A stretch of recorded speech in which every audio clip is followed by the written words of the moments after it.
Bismillahirrohmanirrohim.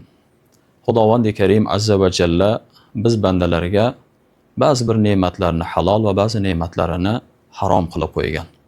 Ana shu harom sanaladigan eng ashaddiy kaboir gunohlardan hisoblanadigan amallardan biri giyohvand moddalarini iste'mol qilishlik.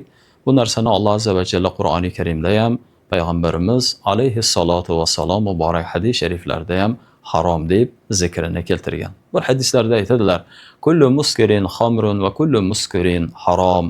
Har bir mast qiluvchi narsa xamirdir va har bir mast qiluvchi narsa haromdir deganlar. Mana shu xamir deganda mast qiluvchi ichimlik bo'lsin, yo insonni tanasini bo'shashtiruvchi, aql hushini ketkazuvchi giyohvand moddalari bo'lsin, hammasi mana shu xamir turkumiga kirar ekan.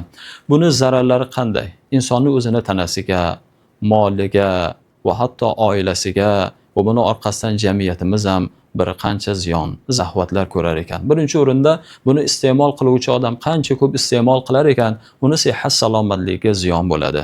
A'zolar birma-bir ketadi.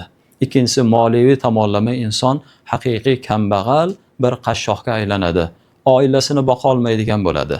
Aksincha, mana shu narsaga shunchalik darajada mukkasiga ketganligidan va shu narsani iste'mol qilishga pul topa olmaganligidan ba'zi badbaxtlar o'z xonadondagi narsasini olib chiqib sotishlik darajasiga ham yetib borar ekan.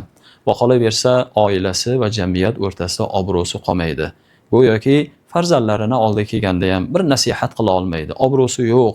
Farzand oilasi uni hurmat qilmaydi.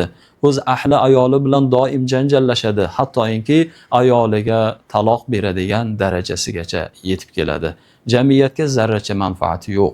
Agar bir inson kelib giyohvand moddasini iste'mol qiluvchi shaxsga "Senga biz mo'maygina pul beramiz va giyohvand moddasidan bir qismini beramiz, vataningni sotasanmi yo vataningdagi bir sir asrorlarni aytib berasanmi?" desa, albatta jon deb vatanini sotishlik darajasigacha yetib kelar ekan. Mana shu giyohvand moddasini iste'mol qilishlikning oqibatidan. Shuning uchun bizlar bu narsani qanchalik ko'p zararli illatlardan ekanligini yaxshi tushunishimiz, oilamiz va jamiyatimizga ham yetkazib qo'yishligimiz kerak.